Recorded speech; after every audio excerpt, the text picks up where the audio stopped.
Morning student. आज हम online class में आप लोगों का हार्दिक स्वागत करता हूँ। और आज क्लास 9 में आज हम लोकतांत्रिक अधिकार के बारे में, कुछ मौलिक अधिकारों के बारे में हम कल पढ़ा रहे थे। उसके आगे हम आज बताएंगे कि जो दूसरा मौलिक अधिकार, इसमें पहला समानता का अधिकार था, हमने उसके बारे में बताया। 14 से 18 अनुच्छेद तक आप लोगों को पढ़ा दिए हैं। इसके बाद हम आज स्वतंत्रता का अधिकार, जिसे हम राइट टू फ्रीडम कहते हैं, स्वतंत्रता के बारे में क्या अधिकार हमको मिला है उसके बारे में हमको पढ़ना है। तो हम सबसे पहले देखेंगे स्वतंत्रता क्या होती है। कहने का मतलब, स्वतंत्रता का मतलब एकदम किसी प्रकार से किसी के ऊपर कोई दबाव न रहे, किसी का डर न हो। लेकिन हमें स्वतंत्रता उसे कह सकते हैं कि हमारी स्वतंत्रता वहीं तक सीमित है कि जहां तक कि दूसरों की स्वतंत्रता का हनन नहीं होना चाहिए। कि यह नहीं कि मतलब अगर हम जा रहे हैं तो किसी को, दूसरे को दिक्कत पहुंचाते हुए उसको क्रॉस कर रहे हैं, आगे बढ़ रहे हैं, तो ऐसा नहीं होना चाहिए। हमारी स्वतंत्रता का मतलब ये होता है कि हम स्वतंत्र हैं, सब कुछ कर सकते हैं, लेकिन दूसरे की स्वतंत्रता का हनन नहीं होना चाहिए। तो आज हम इसमें देखेंगे स्वतंत्रता का अधिकार, जो अनुच्छेद आप देखेंगे 19 से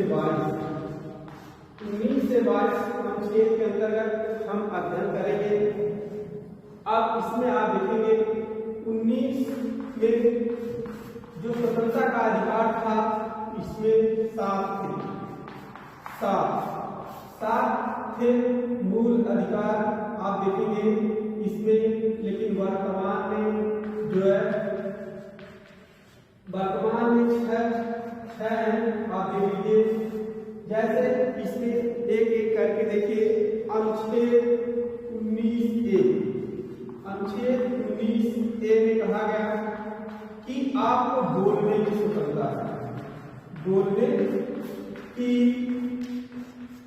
स्वतंत्रता। बोलने की स्वतंत्रता मतलब कि आप कहीं पर अपने विचार व्यक्त कर सकते हैं, बोल सकते हैं, आपको किसी प्रकार का रोक टोक नहीं है। लेकिन एक बात ध्यान रखना है कि आप जो भी बोलेंगे वह किसी दूसरे को अहित न लगे, या उसके मतलब दूसरे को हानि न पहुंचे। ऐसे शब्दों को आप बोल सकते हैं जो लोकप्रिय हो, अपने लिए अच्छे हो और दूसरे को कष्टदायक न हो। ऐसे में आपको दी गई स्वतंत्रता अनुच्छेद 19A कहता है कि आपको बोलने की स्वतंत्रता है। इसके बाद हम आगे देखेंगे जो अनुच्छेद जो है अपना 19B।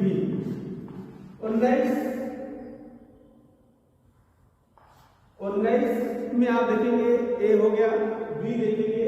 19D कहता है कि आप देखेंगे कि आपको बिना हथियार लिए हुए, मतलब शांतिपूर्वक आप कह सकते हैं, शांतिपूर्वक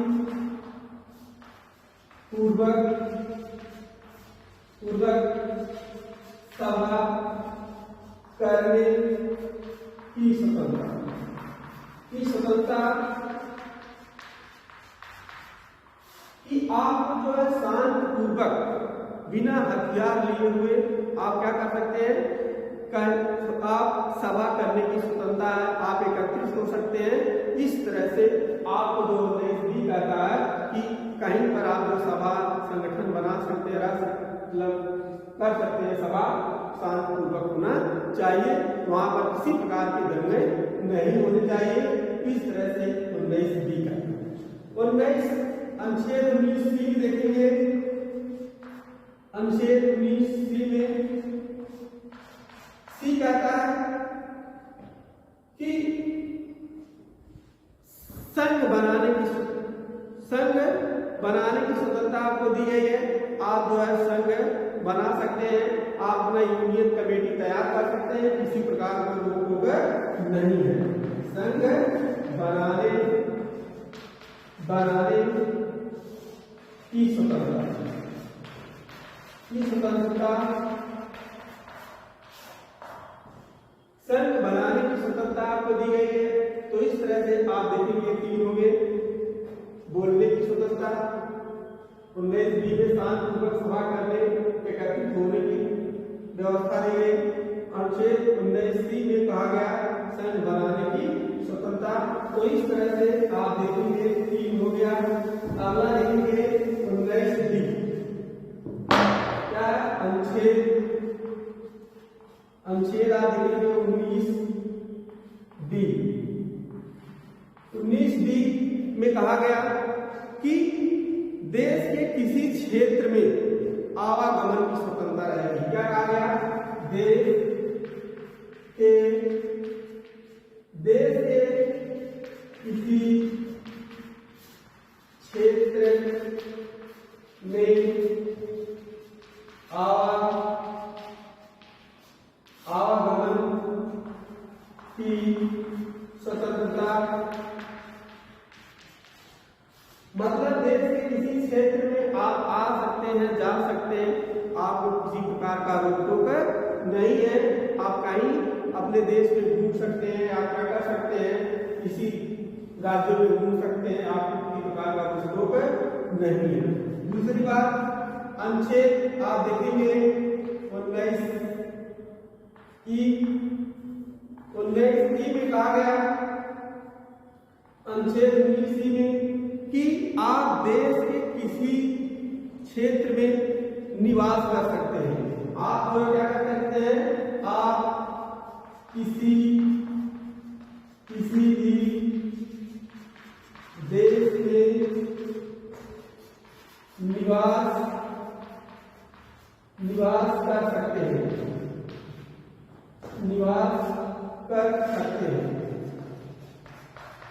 निवास कर सकते हैं।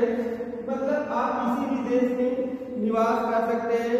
देश अपने देश में किसी क्षेत्र में कहीं पर भी आप निवास बनाकर रह सकते हैं, उसमें किसी प्रकार की रोक टोक नहीं है। इसके बाद आप देखेंगे यफ जो है अनुच्छेद ABCDEF आप देखेंगे अनुच्छेद यफ 19 अनुच्छेद यफ में कहा गया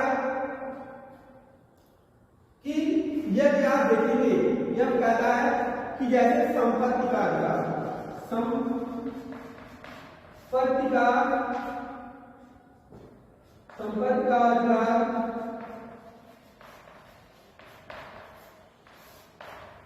जो है राइट टू प्रॉपर्टी होता है, संपत्ति का अधिकार आप देखेंगे इसको जो है अब जो है 1978 में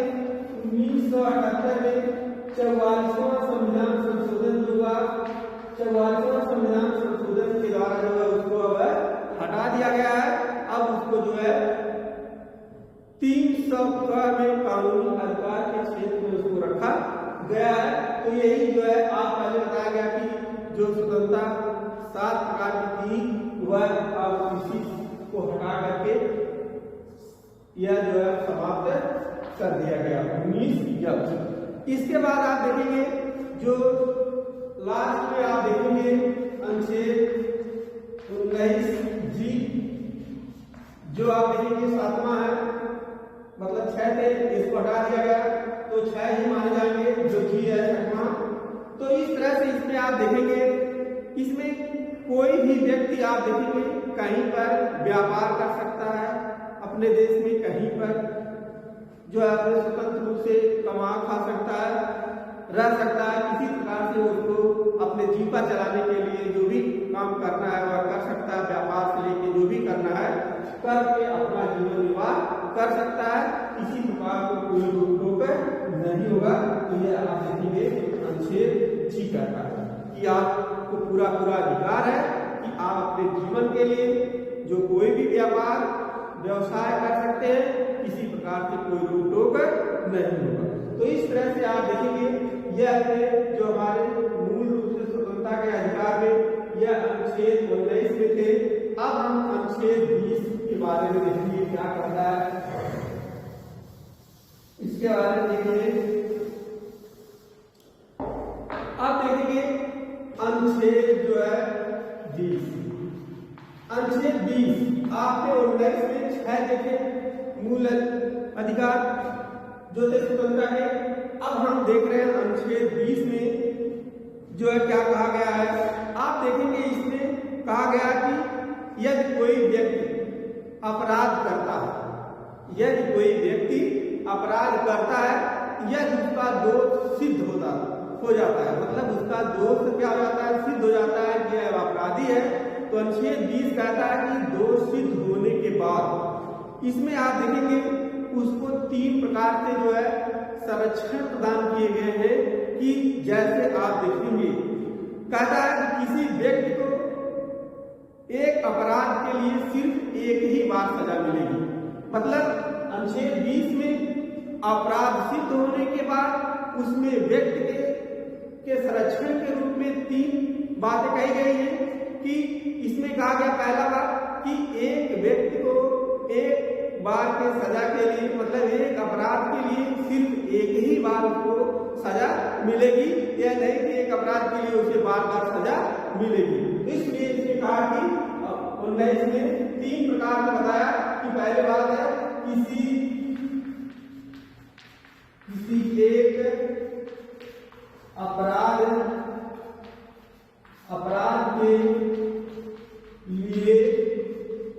अपराध के लिए सिर्फ जो है एक बार सजा मिलेगी, एक बार सजा मिलेगी। मतलब इसमें स्पष्ट हो रहा है किसी एक अपराध के लिए सिर्फ एक बार सजा मिलेगी। कोई व्यक्ति अपराध करता है तो उसको किसी एक अपराध के लिए सिर्फ एक ही बार उसको सजा मिलेगी। अब दूसरा बात आप देखोगे कहता है अपराध करने के समय, जैसे कोई व्यक्ति अपराध कर दिया उस समय जो नियम कानून बने रहेंगे उसी के तहत उसको सजा दी जाएगी, न कि बहुत पहले बने हुए कानून के तहत। इसलिए कह रहा है कि जो कहने का मतलब अपराध करने वाले समय अपराध के समय जो कानून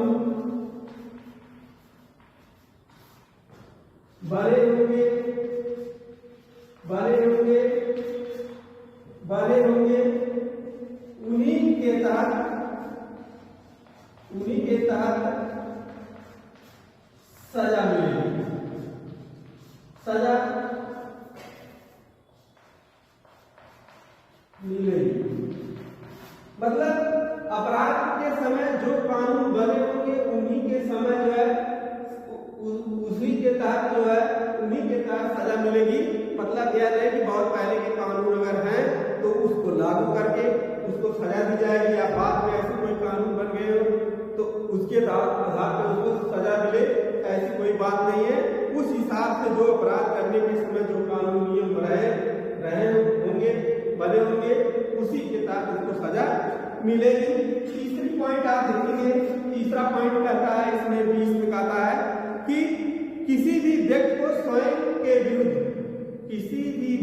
को स्वयं के विरुद्ध न्यायालय में गवाही देने के लिए बाध्य नहीं किया जाएगा। आप देखेंगे बहुत से लोगों को जबरदस्ती धोखा ड्रा करके न्यायालय के खिलाफ आवाज मतलब गवाही देने के लिए विवश किया जाता है, लेकिन उसमें साफ साफ लिख दिया गया, जिसमें कहा गया कोई भी व्यक्ति आप देखेंगे जो स्वयं के विरुद्ध न्यायालय में किसी प्रकार के दबाव में आकर के उसे गवाही नहीं दे सकता, क्योंकि वह उसका अधिकार है, किसी के दबाव में आकर के यह काम नहीं करना है। इस तरह से आप देखेंगे अनुच्छेद 20 कहता है कि अपराध सिद्ध हो जाने पे लोगों को अपने अधिकार को जानना हो चाहिए, जिससे वह अपने अधिकार को पा सकते हैं। इस तरह से अनुच्छेद आपको 20 बनाया। इस तरह से अनुच्छेद आप देखेंगे 21, इसे कहते हैं जीवन का अधिकार। जीवन का अधिकार, जीवन का अधिकार इसे कहते हैं प्राण एवं दैहिक स्वतंत्रता या प्राण एवं दैहिक स्वतंत्रता। स्वतंत्रता आप देखेंगे जो अनुच्छेद 21 यह बहुत इंपॉर्टेंट है, इसे जीवन का अधिकार कहा जाता है। कहा जाता है कि किसी व्यक्ति के विधि द्वारा स्थापित प्रक्रिया के अतिरिक्त, किसी भी व्यक्ति को विधि द्वारा स्थापित प्रक्रिया के अतिरिक्त आप देखेंगे उसके जीवन और व्यक्तिगत स्वतंत्रता को जो है अधिकार को छीना नहीं जा सकता। मतलब व्यक्ति की जो स्वतंत्रता और उसके जीवन का अधिकार से वंचित नहीं किया जाएगा, किसी भी परिस्थिति में इसको हटाया नहीं जाएगा। तो इसलिए जो आप देखेंगे पूछा जाता है कि किस अनुच्छेद को जो है आप देखेंगे संकट के घड़ी में भी जो इसको परिवर्तित नहीं किया जाएगा, यह अनुच्छेद 21 है। इसलिए इसे जीवन का अधिकार प्राण एवं दैहिक स्वतंत्रता कहा जाता है कि मतलब किसी भी व्यक्ति को विधि द्वारा स्थापित प्रक्रिया जो होती है इसके अतिरिक्त उसके जीवन और व्यक्तिगत स्वतंत्रता को कोई भी अधिकार इसे छीन नहीं सकता है। इसलिए यह बहुत इंपॉर्टेंट है जो कि जीवन का अधिकार है। अनुच्छेद जो है किसमें है? 21 में है। यह हमारे अधिकारों को पूर्ण रूप से सुरक्षित करता है, किसी स्थिति में इसको बदला नहीं जाएगा। इसलिए अब आप देखेंगे अगला अनुच्छेद जो है इसके बाद कहता है अनुच्छेद 21 अनुच्छेद आप देखेंगे 21 का। अब आप देखेंगे इसमें क्या हुआ, इसी में आप देखेंगे कि 86वां संविधान संशोधन हुआ। 86वां संविधान संशोधन 2002 में 86वां संविधान संशोधन हुआ। इसमें कहा गया कि जो राज्य 6 से 14 वर्ष के बालकों को जो आप देखेंगे बच्चों को ऐसे ढंग से उनको शिक्षित करने का प्रयास करेगा कि जो उनके लिए आवश्यक होती है, जो उनके लिए पढ़ाई, उस हिसाब से उनको निःशुल्क शिक्षा प्रदान करेगा। यह अनिवार्य रूप से यह अनुच्छेद 86वां संविधान संशोधन 2002 में लाया गया कि राज्य सरकार या जो भी सरकार है उनको जो है शिक्षा बच्चों को जो 6 से 14 वर्ष के बालकों को जो है शिक्षा देने का कार्य निःशुल्क रूप से और अनिवार्य रूप से करेगी। इसलिए आप देखेंगे यह बहुत इम्पोर्टेंट भी है परीक्षा के दिन से कि 21 कर जैसे 86वां संविधान संशोधन के तहत 2002 में 6 से 14 वर्ष के बालकों को राज्य सरकार जो है उसको अनिवार्य रूप से निःशुल्क शिक्षा उपलब्ध कराएंगी। तो इस तरह से आप देखेंगे 21 का आप देखिए। इसके बाद हम देखेंगे अनुच्छेद 22 जो इसका लास्ट अनुच्छेद है स्वतंत्रता के अधिकार में आप देखेंगे अनुच्छेद 22। तो अनुच्छेद 22 में देखिए कि कुछ दशाओं में गिरफ्तारी और निरोध में संरक्षण, मतलब कुछ दशाओं में आप देखेंगे गिरफ्तारी और निरोध में संरक्षण, मतलब इनको इसमें क्या कहा गया, इसमें भी 3 बातें कही गई है। इसमें जो है 3 बातें कही। कुछ दशाओं में अगर मान लीजिए आपको कोई गिरफ्तार कर ले रहा है कि आपको लग रहा है कि हमें मतलब गलत तरीके से फंसाया जा रहा है, तो उसमें कुछ हमारा जो अनुच्छेद 22 है उसमें आपको कुछ संरक्षण दिए गए हैं कि आप अपनी बातों को किस तरह से लोग न्यायालय के सामने आप रख सकते हो, आप अपने अधिकारों को मांग सकते हो। इसलिए इसमें जो है अनुच्छेद 22 में कुछ संरक्षण दिया गया है कि अगर आप गिरफ्तार कर लिए हुए हो, आपको लगता है कि हम जबरदस्ती या मुझे सरकार ने फंसा रही है, तो गलत कर रही है पुलिस हमारे साथ, तो उसके संरक्षण में आप बात रख सकते हो। जैसे पहला कहा गया कि हिरासत में लेने के कारण बताना होगा, मतलब हिरासत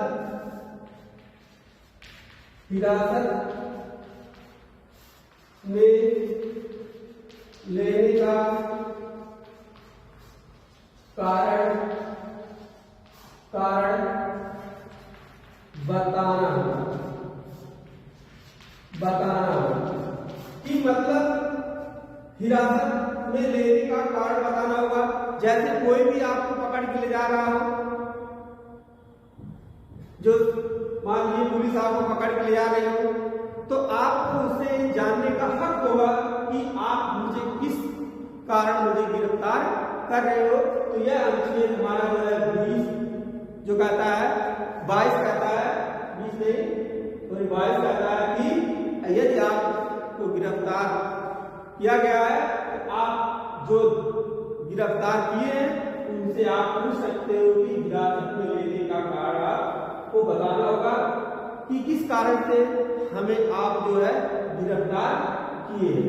इसके बाद आप देखेंगे दूसरा पॉइंट कि जिस व्यक्ति को गिरफ्तार किया गया उसको 24 घंटे के अंदर आने जाने के समय के छोड़ करके बाकी उसको 24 घंटे के अंदर आप देखेंगे उसे दंडाधिकारी के समक्ष पेश करना होगा कि यदि वह बंदी बना गया है, गिरफ्तार कर लिया गया है, उसको वह अपने पास नहीं रख सकता है, ज्यादा दिन होता है, तो उसको कोर्ट में न्यायालय के समक्ष दंडाधिकारी के समक्ष उसे 24 घंटे के अंदर उसके प्रस्तुत करना होगा।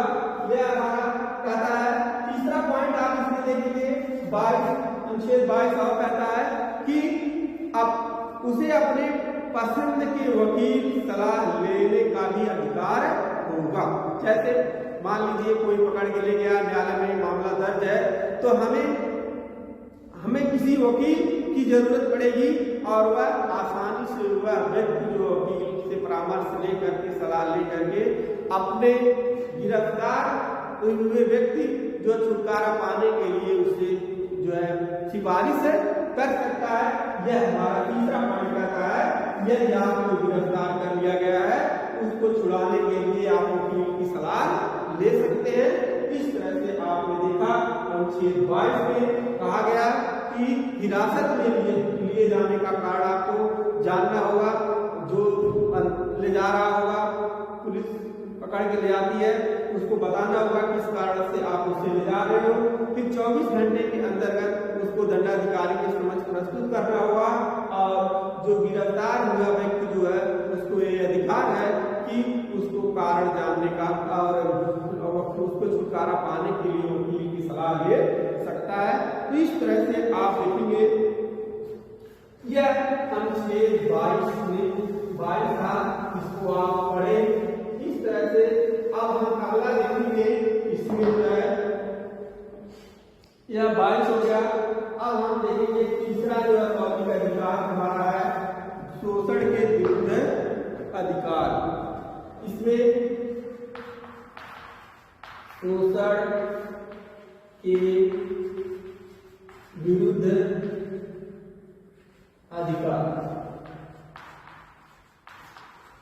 अधिकार यह आप अनुच्छेद देखेंगे 23 से लेकर 24 तक। 23 से 24 तक है यह अधिकार शोषण के विरुद्ध अधिकार। आप देखेंगे इसे कहते हैं राइट टू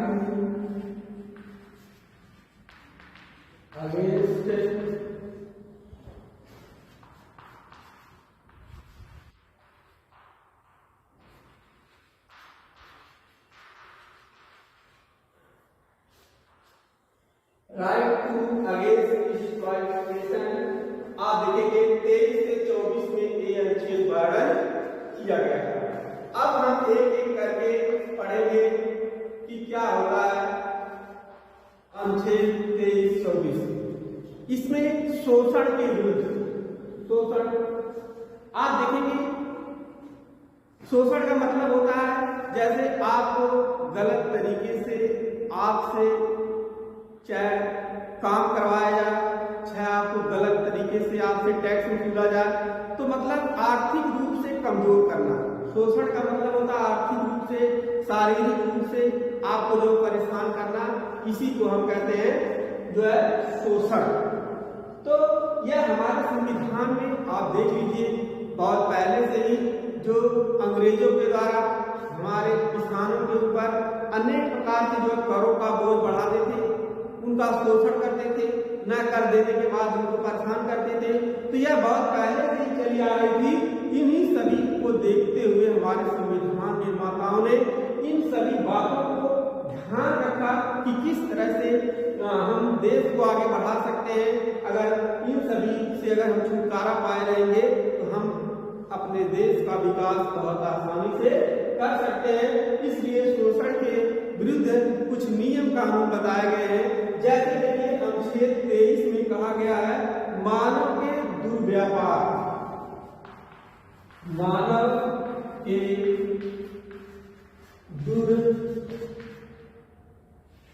व्यापार, बलात्कार, श्रम। आप देखेंगे क्या है बलात्कार, श्रम का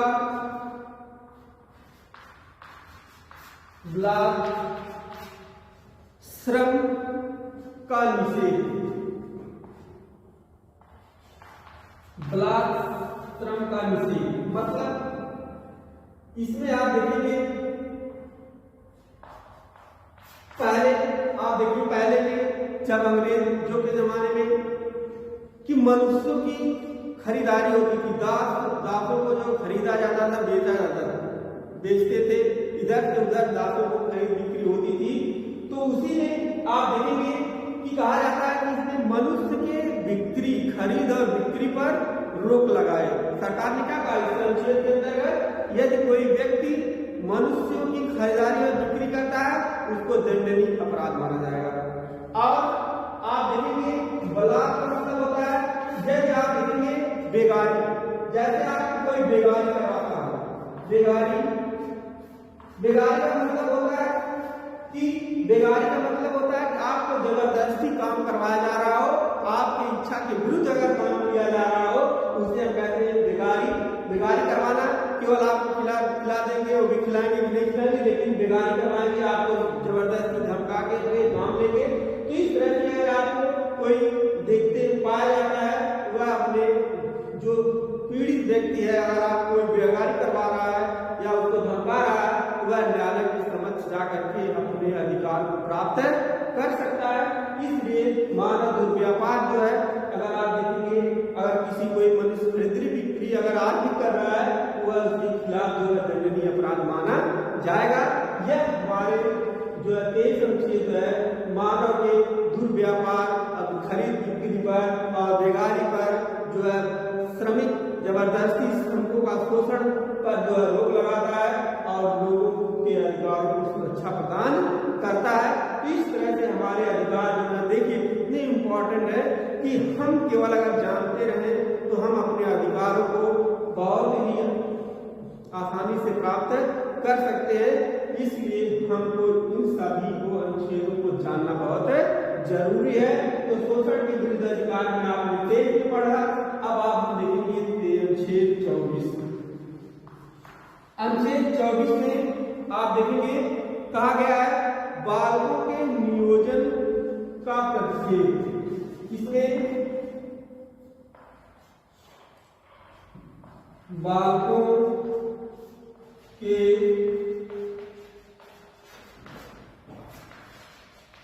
नियोजन का प्रतिषेध।